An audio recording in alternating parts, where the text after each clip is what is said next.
સુરતમાં શિવશક્તિ ટેક્સટાઇલ માર્કેટમાં લાગેલી વિનાશક આગમાં અનેક વેપારીઓની જીવનભરની મૂડી બળી ગઈ છે। 36 કલાક સુધી ભભૂકેલી આગમાં 830 જેટલી દુકાનો, ગોડાઉન અને શેડમાં રહેલો તમામ માલ ભડથું થઈ ગયો છે। 4 અલગ અલગ ટીમો દ્વારા માર્કેટ સર્વેની કામગીરી કરવામાં આવી રહી છે, સાથે એફએસએ ટીમ પણ તપાસ કરી રહી છે। હાલમાં ફાયરની ટીમ અને પોલીસની ટીમ સ્ટેન્ડ બાય રાખવામાં આવી છે।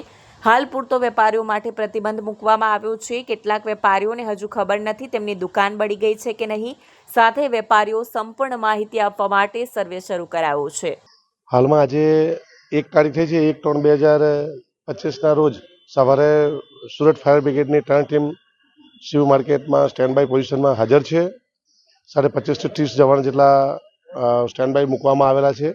હાલમાં ઉપરી અધિકારીઓ અને સરકાર તરફથી જે શિવ માર્કેટના એસોસિએશન છે એમના માણસો અને પોલીસ ડિપાર્ટમેન્ટ, ફાયર ડિપાર્ટમેન્ટ અને એફએસએલની ટીમો હાલમાં માર્કેટની અંદર કઈ દુકાન બળી જવા પામેલ છે અને કઈ બચી જવા પામેલ છે તેનું સર્વે હાલમાં કરી રહ્યા છે।